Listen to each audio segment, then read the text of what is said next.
Attention all researchers, predictors, cappers, and analysts. The MMA Fight Archive is here. What is it, you ask?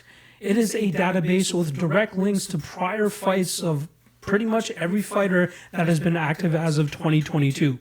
Upon launch, there are over 1,000 fighter profiles available on it for you, but the eventual goal is to be the largest of its kind on the internet. I am regularly adding fighter profiles to it with the emphasis of attacking upcoming events from the major organizations throughout the world. Like I said, there are already over 1,000 fighter profiles on it to get you guys started, but I will continuously be adding to ensure that it is the biggest within the next couple months. But it will have everything that you need, and again, the big selling point of it being direct links to past fights. Obviously, it's really good for prospects and really good for the regional scene, but if you just want a one-stop shop to pull up a page and have everything ready there for you, this is exactly what that is going to be. Now, I get it. You guys, if you've been following me long enough, know that I've been doing this in the past, but I've broken off and I'm doing my own thing now and adding some more wrinkles to the game, which is having every fighter profile available to you at any point. So even if they don't have an upcoming fight, you can search up their name and do some research, run the tape, whatever you want to do about them. And the other aspect being that I'm covering way more promotions so that we can try to cover as many fighters with the goal of doing every fighter that's competed on some of the biggest stages that MMA has to have, even on the regional scene. As a thank you to you guys, and upon launching this, I've added a Pioneer tier to the subscription service, which will save you 25% of the lifetime of your subscription. There are only 20 spots available for that. I obviously gave my Patreon members a bit of an early access, so they're already getting a jump start on it. But as soon as this podcast releases on noon of Monday, I'll add another 20 spots for anybody looking to take advantage of those savings as well. I appreciate any and all support that you guys want to throw at this MMA Fight Archive. It is my baby. It is something that I'm looking to grow and be one of the biggest things in the world, especially in the MMA sphere. So make sure you guys check it out. Get in on the ground level because it's only going to get bigger. And I believe that it will be one of the biggest things in the MMA sphere in the next couple of years. Appreciate you guys. Now, let's get right down to the episode. Oh yeah, quick note. The link to the MMA Fight Archive will be in the description below and in the top comment, which I will pin as well, so you guys will have access to it there. Now let's get into the episode.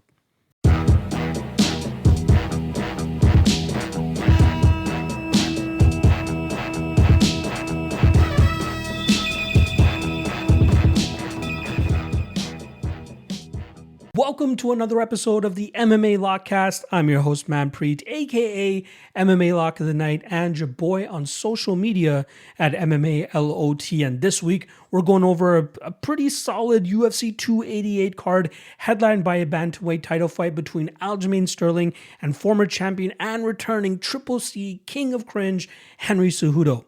In the co-main event, we have a high-stakes welterweight matchup, which is scheduled for 5 rounds between Bilal Muhammad and Gilbert Burns. We got a bunch of other fun fights sprinkled out throughout the card, not to mention a couple fighters making their UFC debuts. A lot of fun fights to break down for you guys. I cannot wait to get down to it. As we always do, though, let's quickly go over the prediction results from last week. I believe we went 8-3 overall in terms of picking fighters to win. But in terms of my lock of the night prediction, easily comes through with Kyle Bahayo. Again, not afraid of the chalk, especially when it's worth it, and it was clearly worth it there. And then on the regional scene for the Cage Warriors, it came through as well. That pushes our lock of the night predictions to 40-10 now, hitting at an 80% rate, which is absolutely phenomenal. We know we're in the green after that. For the dog of the night, it was Martin Budai, who obviously ended up coming through. He actually closed as the favorite, but earlier in the week when I initially dropped it on the Patreon, he was the underdog, so I went with him as my dog of the night play, and it comes through. It got a little bit sticky, but he got the job done.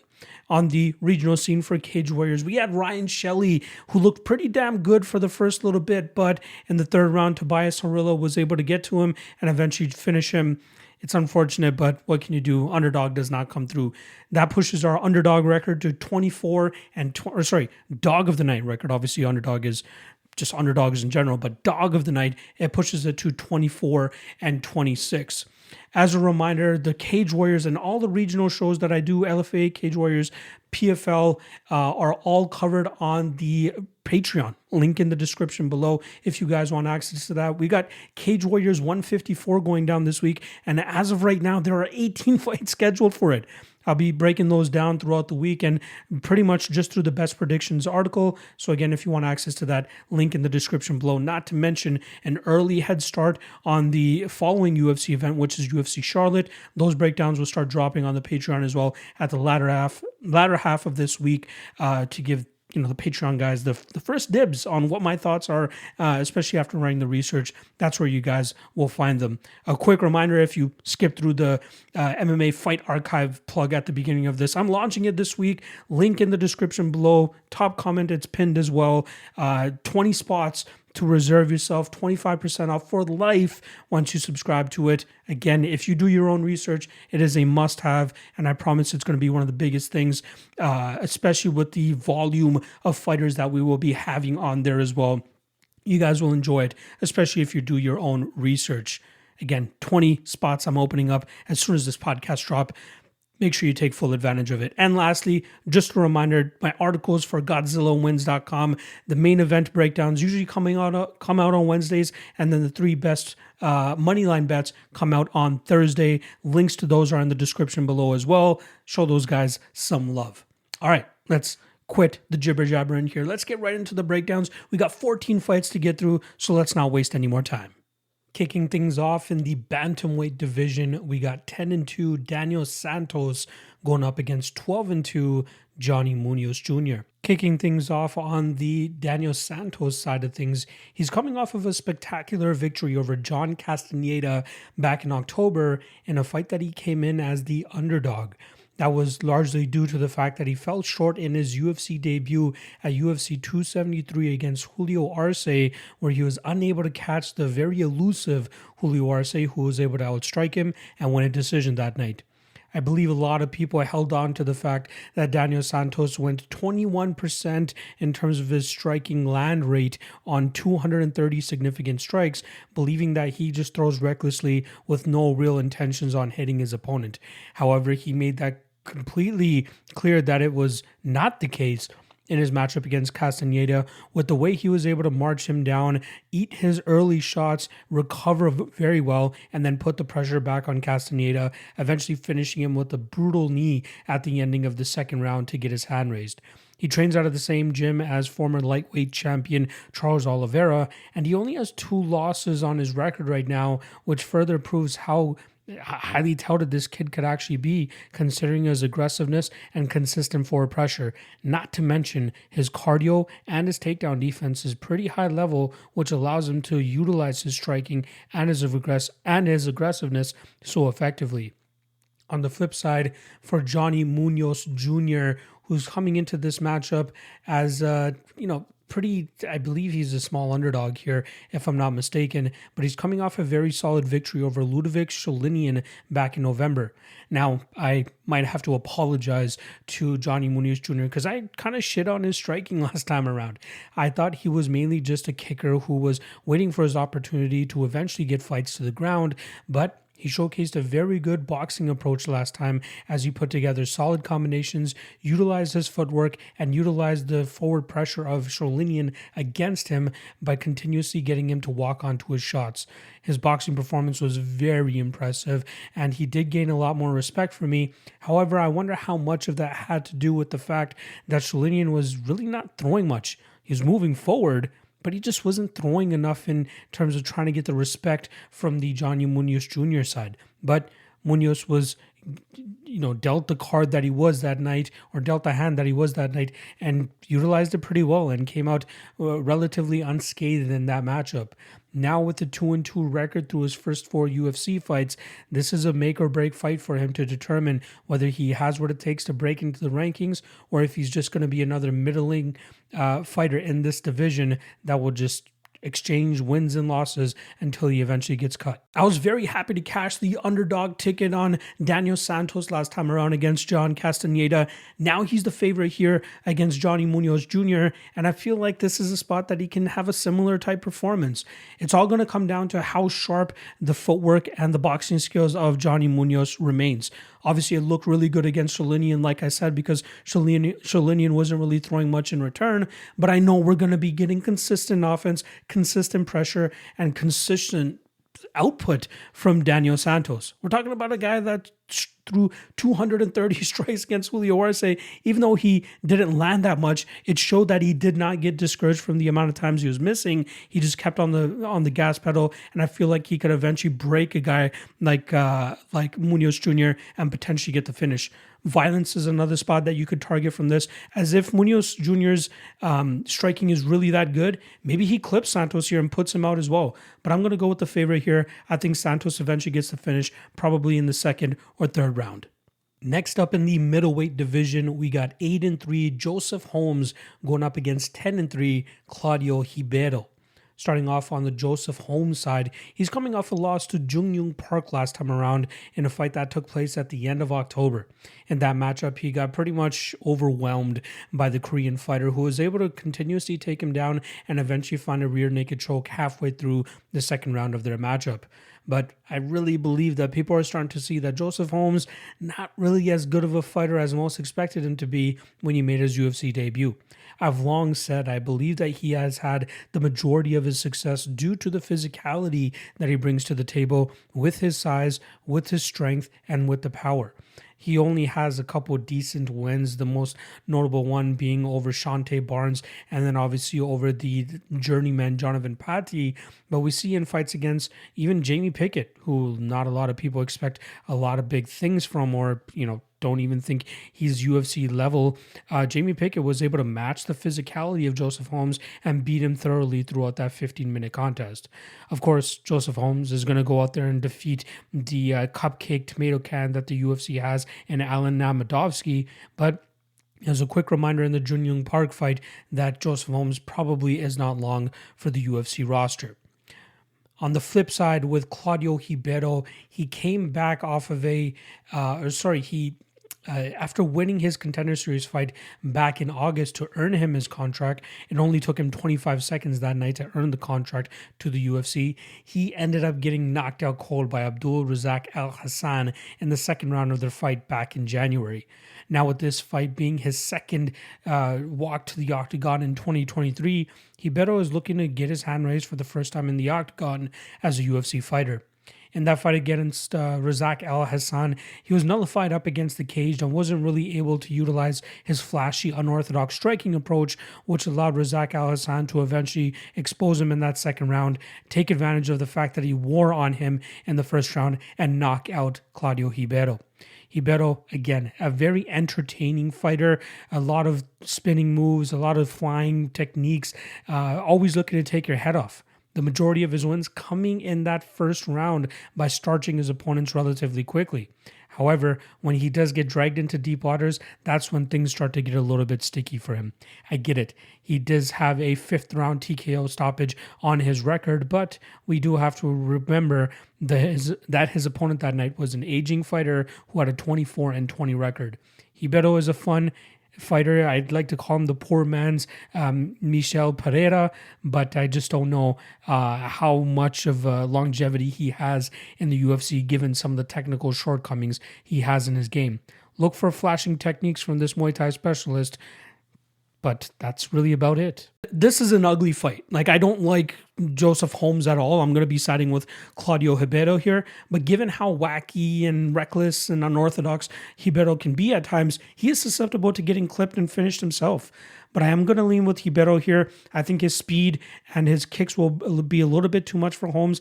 I think he's going to be, like I said, too fast for Joseph Holmes here. I think he has more tricks up his sleeve than the more, rudimentary style of Joseph Holmes here. And like I said earlier, I do not think that Holmes is UFC caliber. Neither is Ribeiro, but I think that Ribeiro is just, a notch or two better than him at this point. I'm expecting a finish no matter who it comes from. So maybe the chalky fight doesn't go to decision could be the way to go here. But I'm going to be going with Ribeiro, and I think he secures this victory by knockout. Next up in the flyweight division, we have Rafael Estevam coming in with an 11-0 record, going up against Zhalgas Zhumagulov, who has a 14-8 record. Starting off on the Contender Series signee side here, Rafael Estevam, he was able to win via ground and pound in the second round of his matchup back in September to secure his UFC contract. That moved his record to a flashy 11-0, where he showcased a very good aggressive style to get the majority of his wins coming via stoppage. He's a very solid fighter that likes to crash forward, take his opponents to the mat, and do big damage from on top, which is exactly what he did to Joao Elias. We did not see that fight play out in the striking realm whatsoever, as any time that they were at distance, it was just a matter of time before Estevam was able to crash that pocket and get the fight to the ground, where he clearly had a giant advantage over his opponent.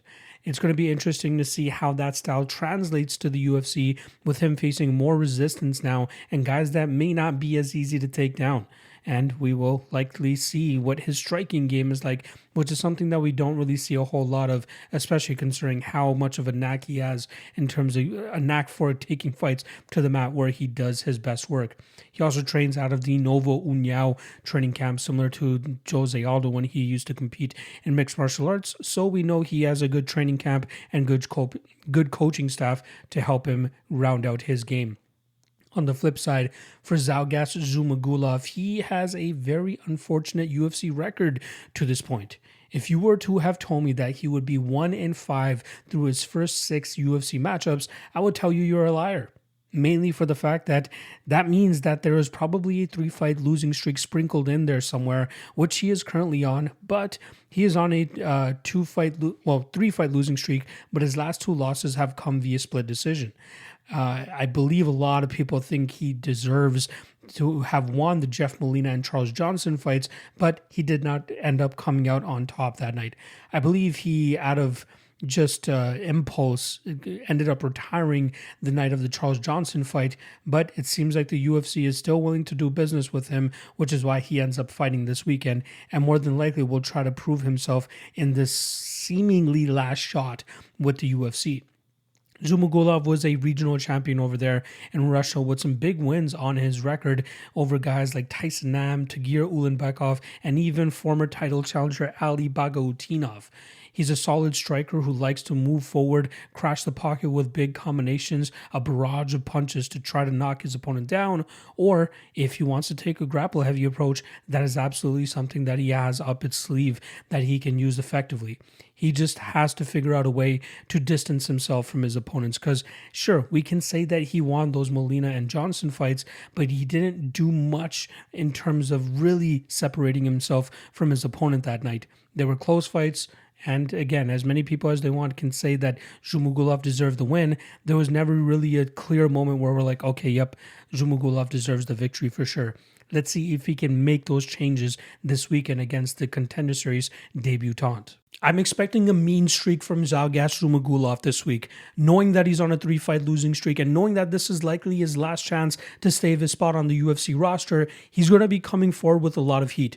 I expect his grappling to work effectively here for him defensively so that he can keep this fight in the upright position where he can continue pressuring Estevam, land those big punches on him, maybe find the knockout, but I'm going to be leaning decision here. But I think that he's just too skilled to get caught by this, aggressive juggernaut that Estevam has kind of made himself. He could be the goods, but I think that Zhalgas is going to come in super determined. I think he has the style to stop that grapple-heavy approach from Estevam and then do big damage on the feet with his barrage of punches. Give me Zhumagulov here, and I'm going to say by decision. Moving up to the middleweight division, we got 12-4 Phil Hawes going up against 13-1 Ikram Aliskerov. Starting off on the Phil Hawes side, he's looking to bounce back after getting knocked out by Roman Dolidze back in October. That was on the back end of a win that he actually picked up over Duran Nguyen back in June, where he absolutely obliterated Duran Nguyen over about 8 minutes before he eventually put him away near the ending of that second round. We're seeing those striking improvements from Phil Hawes, where he's throwing combinations, throwing good head kicks and good kicks in general, rather than just relying on a desperation takedown game to try to control his opponents or try to get that ground and pound victory from on top, something that he looked for a lot more in the early parts of his career. But there is still a bit of a cardio issue and durability issue on the side of Phil Hawes, which is why he just can't seem to get momentum going in his UFC career. He did have a 3-fight winning streak to start his UFC career off, but over his last 3 fights, he is now 1-2, with both of his losses coming by first-round knockout. He does obviously have a little bit of hype still left on him and a little bit of potential, but at 34 years old, he really has to get the ball rolling now, and I don't know if the UFC matched him up correctly this weekend for him to get that momentum rolling. He is going up against Aliskerov, who most people would remember from actually losing to Khamzat Chimaev, at least being the most notable opponent on Khamzat Chimaev's pre-UFC record, and Chimaev was able to land a beautiful uppercut on him back in April of 2019. Now, that's the only loss on Ikram's record as of now. He's on a 5-fight winning streak, which included his Contender Series win, which earned him his UFC contract. He pulled off a pretty easy takedown against Souza and then locked up a Kimura very quickly and got the tap soon thereafter. His striking game still seems like it needs a little bit of work, but as you would expect with a guy with the background of Aliskerov, he has a damn good wrestling game that he's able to take his opponents to the ground, grind them out from on top. He has solid cardio as well, where we've seen him finish fights late as well, or even have to go the full 15 minutes while still controlling his opponent for the majority of the time. This guy looks like he has a good amount of potential, and at 30 years old, this could probably be the prime of his career, and I look forward to seeing how he does against a tested UFC veteran like Phil Hawes this weekend. I really think the only way Hawes wins this fight is if he catches Aliskerov in the first round in this fight. He's going to be faster, he's going to be more explosive and have more power in the first 4 to 5 minutes of this fight. But if Aliskerov can wear on him, push him against the cage, maybe even land a couple takedowns, he should be able to slow down Hawes, take over in the latter half of this fight, and eventually find a finish. I think that Aliskerov has some good potential, but he does lack a little bit in the striking realm, which is something that Phil Hawes can take advantage of early here, especially when they're fresh, especially when he's at his full facilities. But we've seen Hawes slow down. We've seen him succumb to pressure of his opponents, and I think that's what Aliskerov can do here. I'm picking the Russian fighter to get his hand raised, and I think he does it inside the distance. Let's call it round 2. We got the big boys on deck for this next matchup as heavyweights collide. We got 5-1 Braxton Smith going up against 13-8 Parker Porter. Starting off on the UFC debutant side here, Braxton Smith has an impressive 5-1 record, with all 5 of his wins coming since May of last year. Apparently, he made his professional MMA debut back in 2014, where he ended up losing a fight to Chase Sherman in both of their debuts. He took off over 8 years. I'm not entirely sure why, but the man looks like a brick shithouse. You'd think Husamar Parlaharis was the embodiment of a fire hydrant. Wait till you set your eyes on this guy.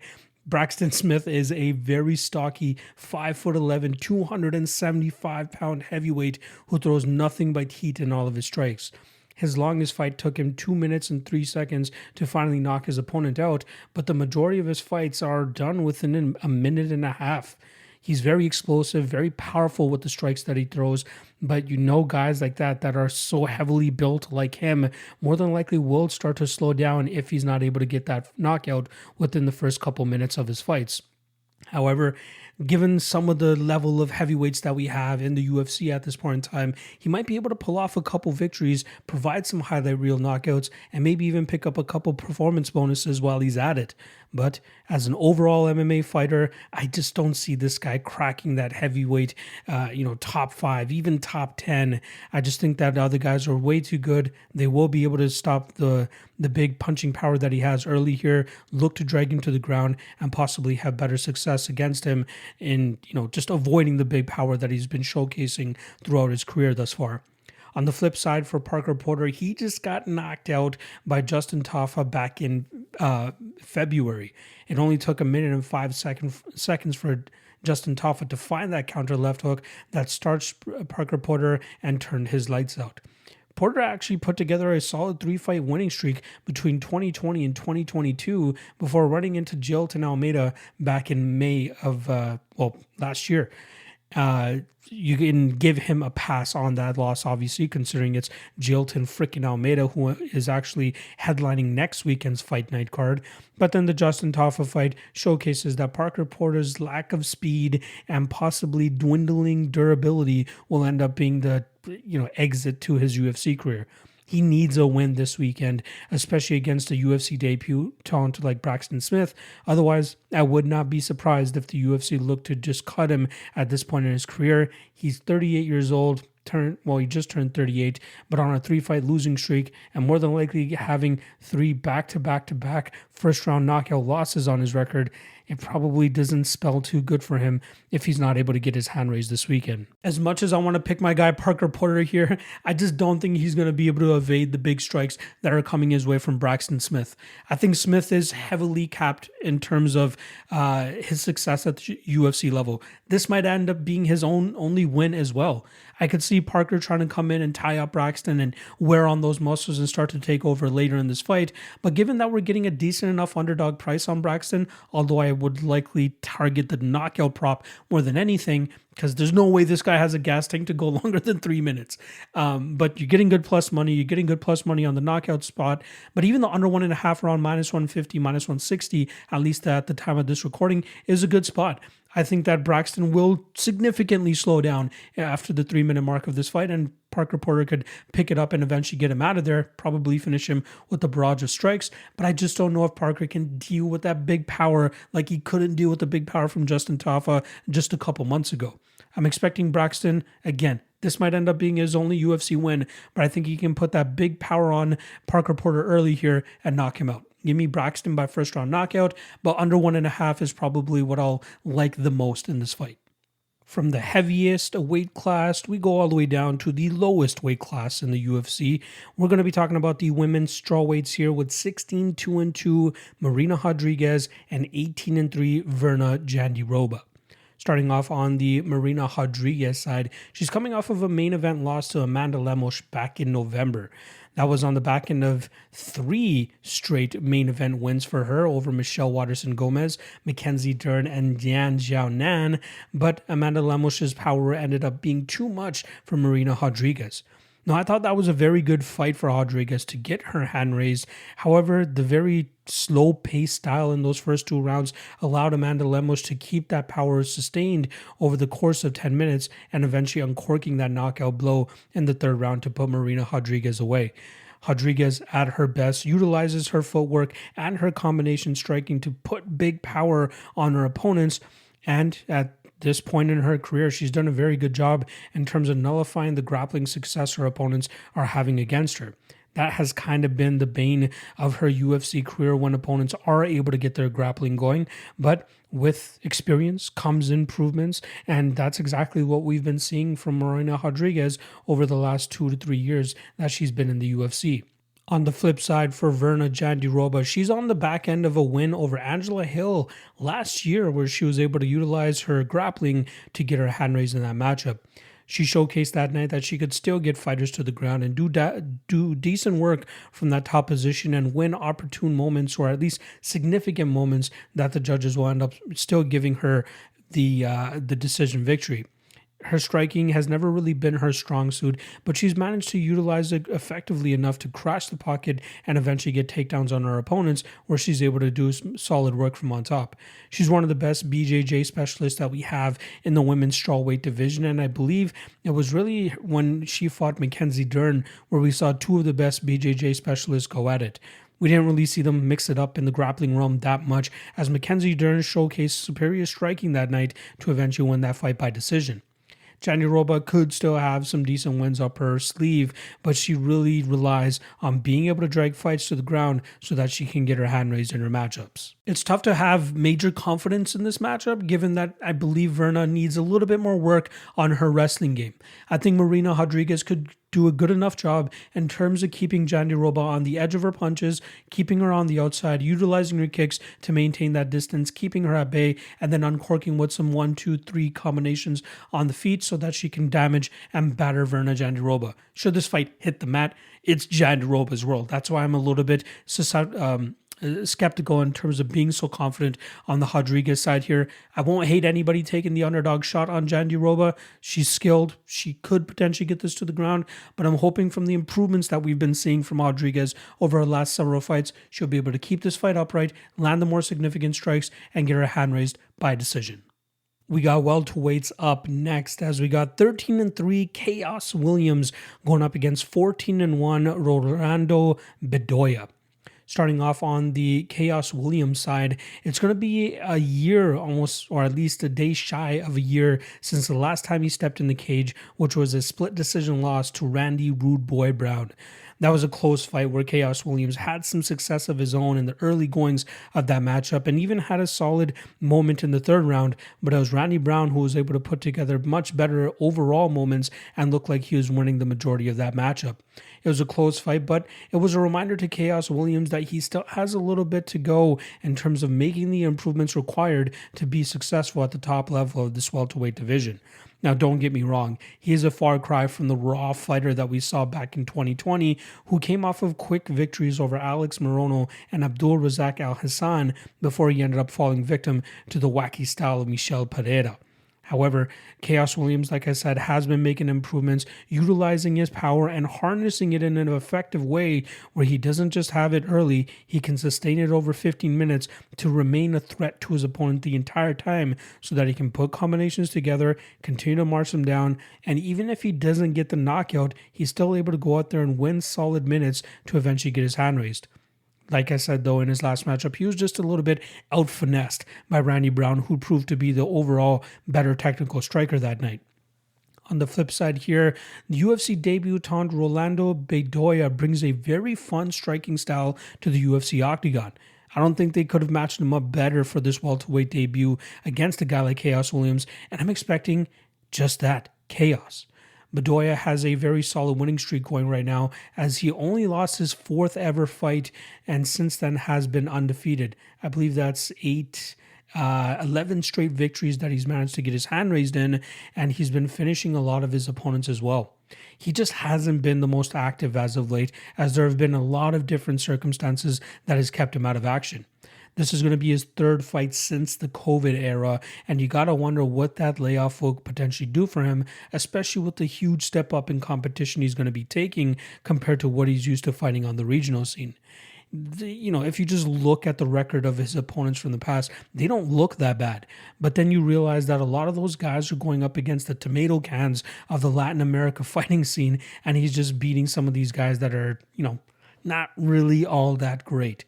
But Bedoya has the aggressiveness and has the look of a guy that enjoys fighting and would love to come forward and put the pace and pressure on his opponents, eventually finding that knockout victory, which is something that he's synonymous with doing on the regional scene. Trains out of the same training camp as Charles Oliveira with the Shoot to Box Diego Lima guys down there in Sao Paulo, Brazil. And I'm curious to see if his skills will translate to this higher level of competition when he makes his debut this weekend. This fight's going to be absolutely chaotic. And I'm going to go with the guy that has a little bit more high level experience in Chaos Williams. Now, don't get me wrong, minus 300 I think is a little bit wild for a guy who's going to be going into a fight against an opponent who's willing to exchange in the pocket and throw down. I believe Chaos Williams does have the bigger knockout power here, and I think that his improvements in the technical aspects of his striking game will end up being his saving grace, but I see so many wild exchanges happening in this matchup that either guy is kind of a coin flip to win this fight.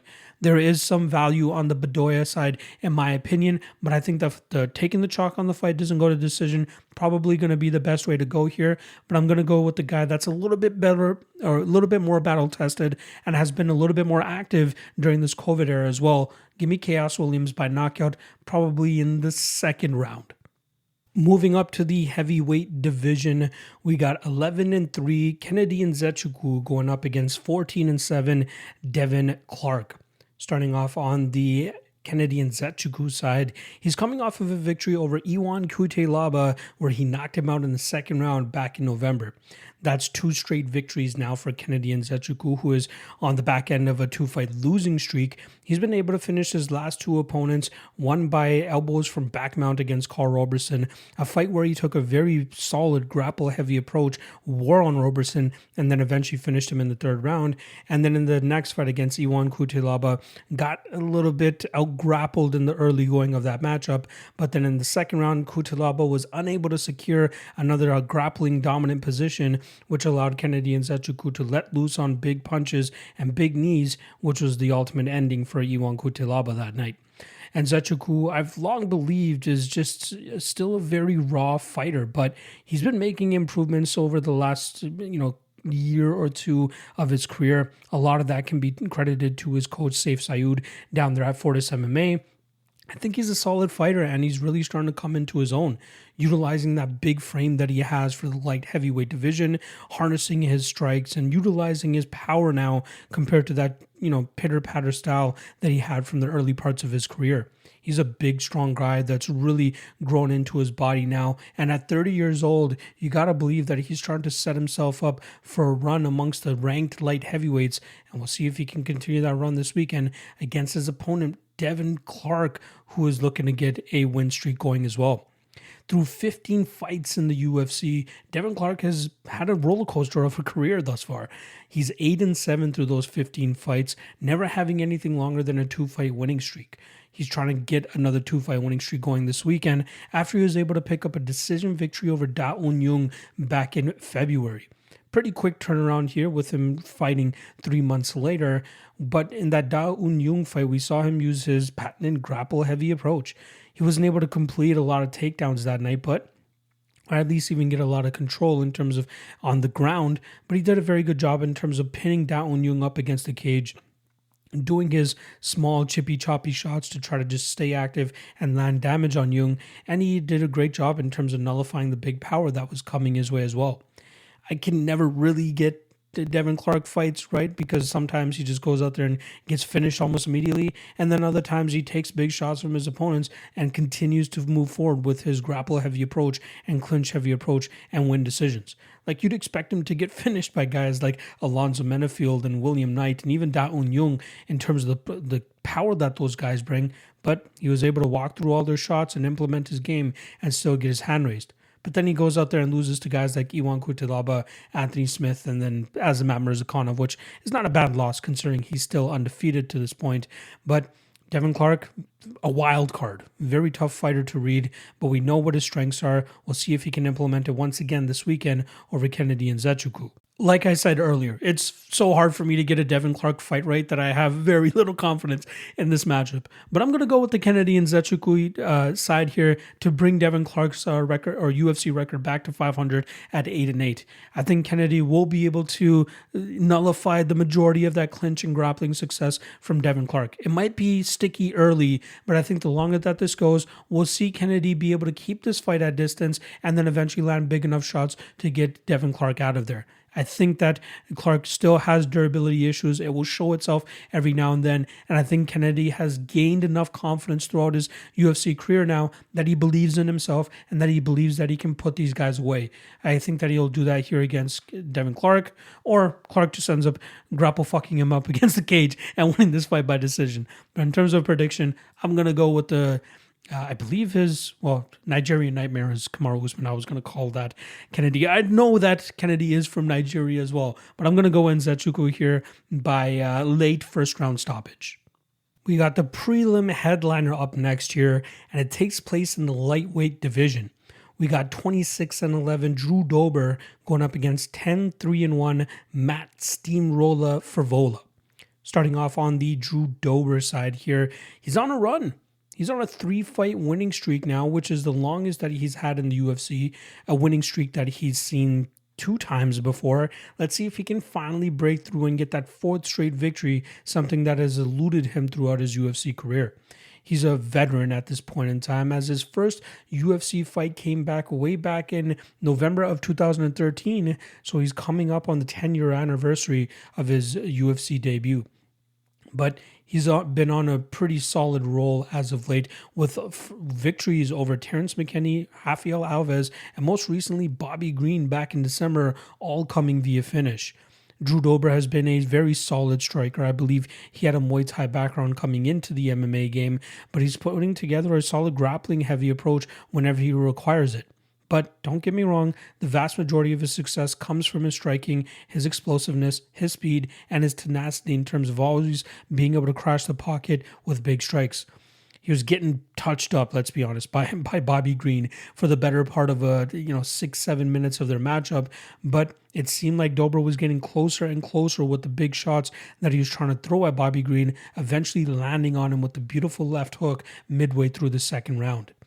He's going up against Matt Frevola this weekend, who's looking to put together his third straight victory as well. One thing is certain with Matt Frevola whenever he steps into the cage, even when fights end up going the full 15 minutes, he goes out there and he throws down. He has some durability issues to a certain extent, but he's been able to pull off back-to-back first-round knockout victories over big hitters Guinero Valdez and Otman Azaitar. Frevola also has a very solid grappling game where he has underrated jiu-jitsu, but very good wrestling in terms of being able to grab guys, drag them to the mat, and do good damage from on top. But it seems like he enjoys throwing his fists over his last couple fights, which is why he's been able to pick up first-round knockout victories. Let's see if he can do it again this weekend against Drew Dober. We have so many fights on this card that are going to be complete fireworks. I've already covered a couple of them, but this one could take the cake in terms of being fight of the night. Both of these guys are willing to throw down and put themselves on the line to possibly end up going out on their shield. But I think it's going to be Drew Dober, who's just a little bit quicker to the target, a little bit more explosive, and a little bit, well, I already said it, he's quicker than Matt Frevola, and that will allow him to land cleanly on Frevola here and put him out. I'm, just somewhat skeptical of the fact that Frevola might look to implement a grapple-heavy approach. I think that Dober has good enough defensive grappling that he could likely nullify the amount of success that Frevola will have in those spots. But again, I'm a little bit sketched out by the big public love out there on Drew Dober. Normally when he's set up in a spot like this, he ends up fumbling the bag. But I feel like fight doesn't go to decision is something that will end up hitting here, especially with the amount of pocket exchanges I expect both of these guys will be willing to engage in, which will transpire in a knockout. I'm going to go the Drew Dober side, but my favorite spot in this fight will end up being the fight doesn't go to decision. We got an intriguing featherweight bout kicking off the main card here as we have returning 5-1 Gracie going up against 13-6-1 Charles Jourdain. Starting off on the Gracie side, it's been nearly 3.5 years since we've seen him step foot inside the octagon. The last time around we saw him, he picked up his first ever professional MMA loss.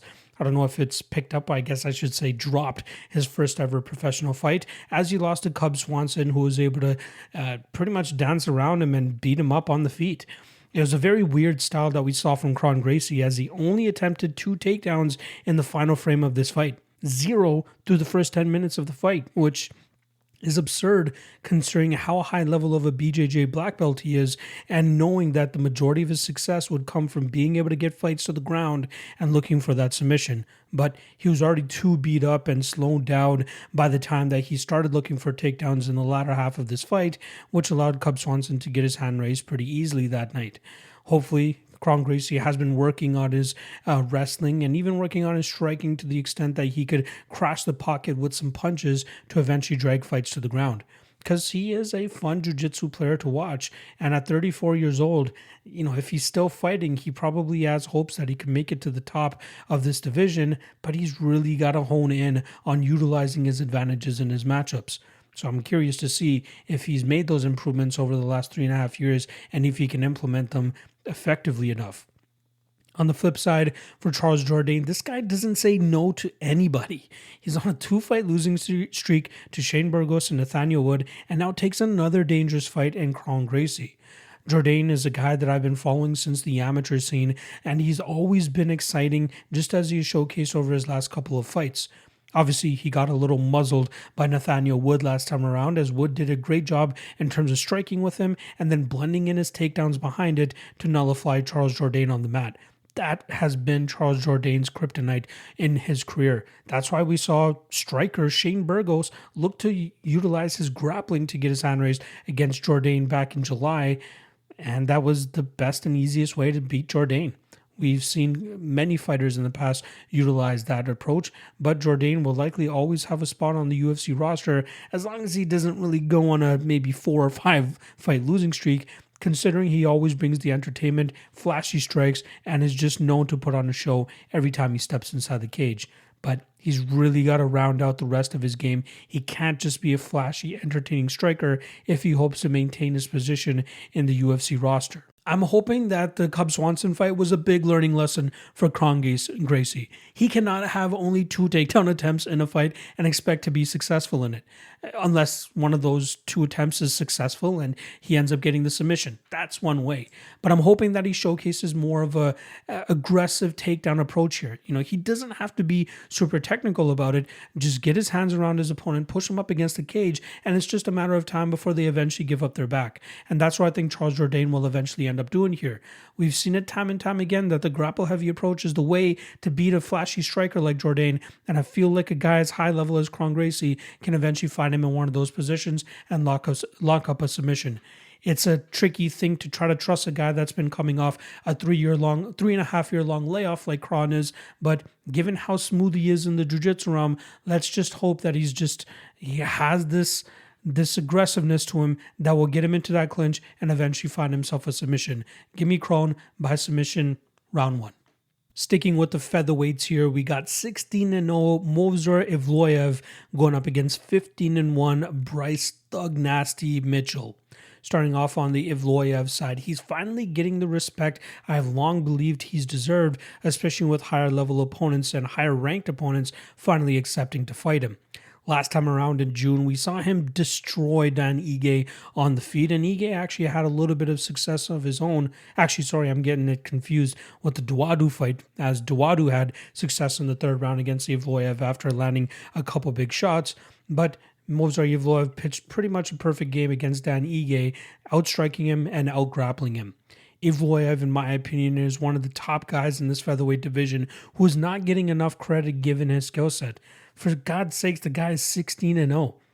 The American top team crew over there has done a very good job in terms of rounding out his game. You see him coming into the UFC mainly as a grappler, but as he's gotten more comfortable down there in South Florida, he's been honing his striking game and utilizing it perfectly to blend his wrestling behind it. He's a very good overall fighter and a former champion of some of these of M1 Challenge, which is one of the higher level regional Russian promotions, which I'm not 100% sure if they're still around. But back in the day, trust me, they were one of the better guys out there compared to the ACAs that are out there now. But Movsar Evloev, very high level fighter. And I think a win over Bryce Mitchell this weekend could potentially remind folks that this guy is someone that we should be keeping our eye on. Speaking of Bryce Mitchell, he's coming off his first ever professional MMA loss, at least, from something that the professional record keepers are keeping track of. He did lose to Brad Katona via 3rd round rear naked choke, but that fight did not really count on his record as it was on The Ultimate Fighter. But against Ilia Topuria last time around, he couldn't get his grappling game going, and we saw Ilia Topuria absolutely destroy him on the feet, especially in that 2nd round where he was able to get that club and sub victory and lock up that arm triangle choke to get the tap from Bryce. We know what Bryce brings to the table. Smothering grappling, a very slick and unorthodox Brazilian jiu-jitsu game, and a not very good striking at all. A lot of it is just forward movement, throwing shots out there to stay busy, trying to keep something in front of his opponent or on his opponent to keep his opponent thinking, and then he'll eventually just change levels, get the takedown, and do work from on top. It's only going to work against a certain level, right? Like, I do think that Mitchell is a top 10, top 15 fighter, but there are going to be guys like Ilia Topuria who will be able to stop that and make him pay on the feet. I look forward to seeing if there are any improvements that Bryce Mitchell will be looking to make. I just don't know how much improvement that he can make in the 5 months that it's going to have been since the last time that he took center stage in the UFC octagon. I love Evloev in this spot. Now I can already sense that people this week are going to be like, look at the close grappling exchanges he's had in the past against guys like Mike Grundy and even Nick Lentz. But the one consistent is that Evloev always ends up coming out on top in terms of being able to be the one that is a step ahead of his opponent, even if he ends up giving a minute or two of control time to his opponent. He's getting so much better with his striking game. I believe his defensive grappling will allow him to stay upright for the majority of this fight and then land the more significant damage on the feet so that he can get ahead of Bryce Mitchell in this spot. I really believe that Evloev could find himself in a title fight by this time next year if he can remain active enough, if he can get opponents or top-ranked opponents to continuously accepting fights against him, and if he continues this progression that he's had, especially since being with the American Top Team. Give me Evloev by decision, and I think it looks quite dominant if I'm being honest. Next up in the women's strawweight division, we got Jessica Andrade coming in with a 24-10 record, going up against 16-3 Yan Xiaonan. Starting off on the Jessica Andrade side, she's coming off of a loss to Erin Blanchfield back in February, and it looks like she wants to get right back into the cage to try to right the wrong of her last fight. This is actually going to be the third walk to the octagon for her this year, as she did pick up a very dominant victory over Lauren Murphy back in January at UFC 283. She took the short notice opportunity against Erin Blanchfield after Tyler Santos was forced to pull out, and it turned out to not be the correct move for her, being that it was a very quick turnaround. I believe it was just 3 weeks it took her to take that next fight, but Erin Blanchfield ended up being too much for her. But Jessica Andrade is still one of the top fighters in the strawweight division. Her combination of just forward movement, big power, big striking, and even takedowns that she's able to land with not the most technical approach, but more powerful approach, is very difficult for a lot of fighters to deal with. She's very strong, she's very powerful, and just, again, that pace, that pressure, that hard-nosed striking style is so hard for opponents to get comfortable with to get their own offense off. That's why I think she's always going to be lingering around that top 5 to top 10 of the division, just because of her, the aggressiveness she brings to the table. A lot of fighters are unable to match that. They'll have to be way better than her, technically speaking, to get the triumph over her. Just to prove that point, her only losses since 2016 have been to Joanna Jędrzejczyk, Weili Zhang, Rose Namajunas, Valentina Shevchenko, and Erin Blanchfield. 5 fighters who are all former or current or even future title holders in the UFC. On the flip side, for Yan Xiaonan, she's coming off of a victory over Mackenzie Dern, which was a main event back in October, where she was able to utilize her striking to land the better damage against Mackenzie Dern, and even showed a new wrinkle to her game in terms of showcasing very good submission defense. Even after getting controlled for close to 9 minutes in that fight against Dern, Yan Xiaonan was still able to get her hand raised. She stuffed, I believe, 9 out of 11 takedown attempts from Mackenzie Dern, but it was most important for her to stay out of bad submission spots on the ground when she was on the ground, and she did a very good job in terms of doing so. She did have a 2-fight losing streak before that, where she got finished by Carla Esparza and lost a decision to Marina Rodriguez, but I am curious to see how much more improvements we can see from Yan Xiaonan, especially with her teaming up with the Team Alpha Male crew. She's 33 years old. She'll be 34 next month, but her striking style with big power and big combinations is very difficult to deal with for a lot of fighters as well. It's weird because it looks like she throws with a lot of power, but she doesn't have that many knockout finishes on her record, at least since joining the UFC.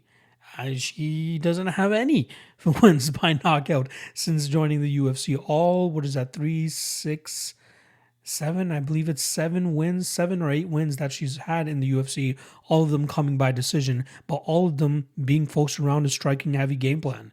She's a fun fighter, but I'm curious to see how she does against the top of the division, as she's now likely going to be fighting top 5 to 10 talent for the foreseeable future. A part of me feels like there could be some value on the Yan Xiaonan side here if she can keep this fight upright, utilize her combinations, and keep Jessica Andrade at distance. However, I think that Andrade will be successful in crashing the pocket here, landing her big strikes, and eventually dragging this fight to the ground. I believe she can even get a ground and pound finish.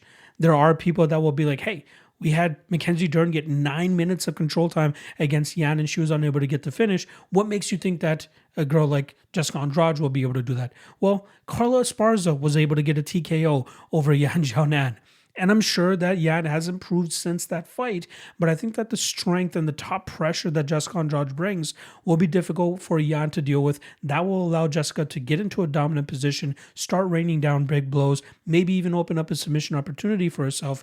But I think that this fight a lot of it will be predicated on Jessica Andrade getting this to the ground, because she won't be able to beat her just on the feet. She's going to get tagged up. She's going to get hurt, but I'm hoping that Jessica knows that and she'll be able to close that distance, drag this to the ground, and do her significant damage from on top.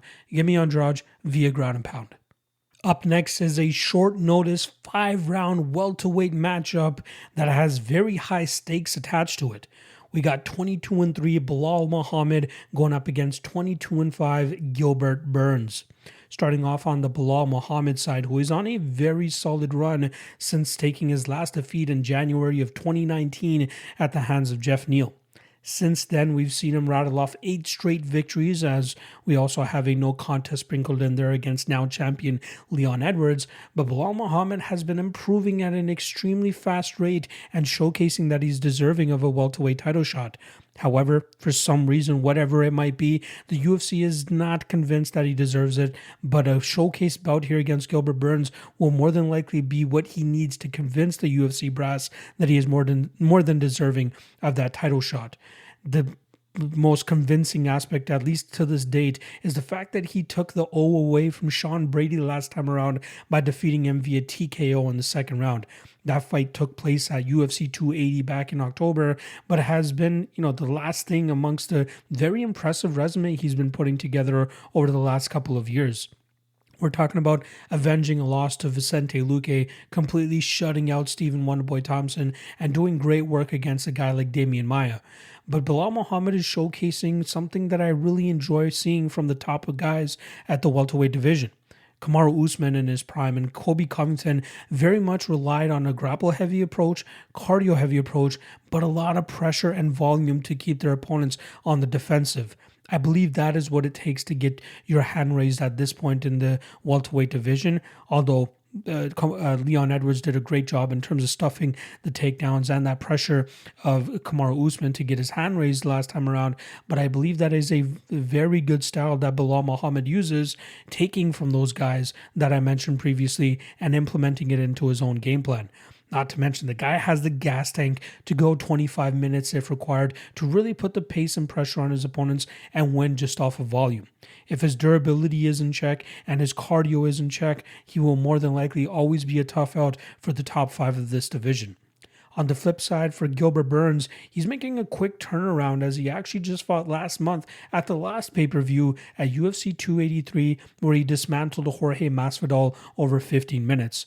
Now, that was a fight where I thought there was some value on Jorge Masvidal in that plus 350 range, but I really wasn't expecting to see as flat of a version as I did from Jorge that night. The big question mark that I've had about Gilbert Burns in the past is that I don't think that his cardio was that great. We've seen him slow down in the last half of most of his matchups, especially when opponents are able to get their hand raised. But if there are guys that can put pace on him, put a pressure on him, I think that's where we'll be able to see that cardio issue come back to life. But he's been on a decent roll, even though he lost fights to Kamaru Usman and Khamzat Chimaev over his last 6 fights. He's still been able to pick up wins over Wonderboy Thompson and Neil Magny, who are still, solid guys within this division, in my opinion. This will be his 3rd walk to the octagon this week and in 2023, and we'll see if he can position himself for another welterweight title shot, especially with the big win over a guy like Belal Muhammad. Look for big, heavy strikes in the Muay Thai form from Gilbert Burns, a skill that he's very much improved upon since coming in the UFC. But don't get me wrong, his bread and butter is when he's able to land takedowns and do solid work from on top with his highly acclaimed BJJ black belt. Now, with me predicting Belal Muhammad to win this fight, I think people are just going to be like, I have something out for Gilbert Burns, which is why I never end up picking him, or at least don't think I pick him in most fights. I picked him against Neil Magny. I knew that was an easy fight for him to get his hand raised. But here against Belal, I think it's going to be a tricky one.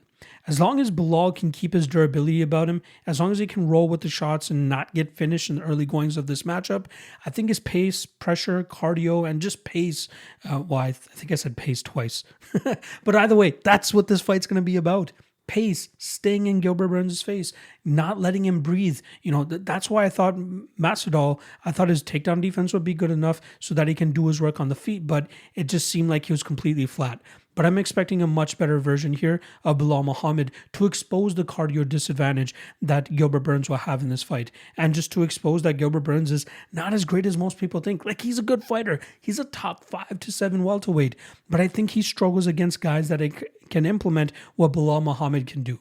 Again, Belal, not much of a fan favorite, which is wild to me. The guy's very entertaining on social media, and he's also, a very talented fighter. But I think a fight like this, a win in this spot, will probably give him the recognition that he deserves. I think that this is a spot that he can go out there, put Gilbert Burns through the grinder, and finish him probably in the 4th or 5th round of this matchup. Give me Belal Muhammad. Short notice or not, I think he'll always have the cardio and gas tank to implement the fight that he needs to get his hand raised. What he did to Vicente Luque, what he did to Sean Brady, what he did to Wonderboy Thompson, I think he can do the same thing here against Gilbert Burns. Just can't get clipped early. That's my only concern. Otherwise, I think he cruises in this matchup, and I think he makes that plus 120 look like maybe the easiest plus 120 of the year. We'll see how it looks, though. But give me Belal Muhammad via TKO in round 4 or round 5. And it is now time for the main event of the evening, where we got the bantamweight title on the line, with Aljamain Sterling looking to defend his title for the 3rd time. He comes in with a 22-3 record. He's going up against the king of cringe, Triple C, the returning Henry Cejudo, who comes in with a 16-2 record. Starting things off on the Aljamain Sterling side, he's been looking in very good form since dropping his last fight back in December of 2017 to Marlon Moraes, but since then has been able to put together 8 straight victories, which included his title-winning effort against Petr Yan, defending against Petr Yan, and then defeating TJ Dillashaw back in October. Now I get it.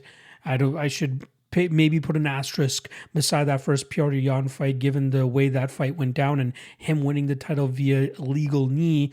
But he showcased very good fight IQ and great game planning in his second fight so that he could pick up that victory over Petr Yan. There are a couple different ways that Sterling has looked to approach his fights to try to get his hand raised. Most notably, the Pedro Munoz fight. We saw him on his bicycle for the majority of that matchup, where he was able to land kicks and punches from the outside while evading the big striking style of Pedro Munoz. Or we've also seen him take the grapple-heavy approach, like he did against Corey Sandhagen to get him out of there relatively quickly, or even against Petr Yan, where he was able to rack up 2 rounds and then use that Pedro Munoz game plan in the first round to just glide on the outside and pick apart Petr Yan, where Petr was unable to hit him in return.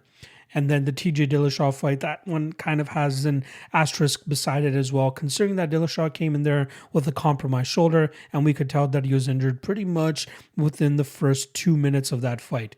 I just felt bad for it almost immediately, as Aljamain Sterling is still looking to solidify himself as the bantamweight GOAT. Well, not GOAT, sorry. GOAT is a stretch. Right, let me backpedal on that real quick. At least prove himself as the true bantamweight king, as he did win his title. Obviously, from that illegal knee, it was a split decision over Petr Yan, and then the TJ Dillashaw fight has its own controversy in his own right. A win this weekend over former bantamweight champion Henry Cejudo could be what he needs to solidify himself as the best bantamweight on the planet. Henry Cejudo has long teased that he was going to eventually make his return, and now here he is 3 years later after defeating Dominic Cruz to defend his bantamweight title for the first time, actually. He obviously gave it up after he won that fight and retired, citing that he, I believe, wanted a better contract, wanted a stiffer challenge, and now being out of the cage for over 3 years, I believe he has found that challenge that he wanted in Aljamain Sterling.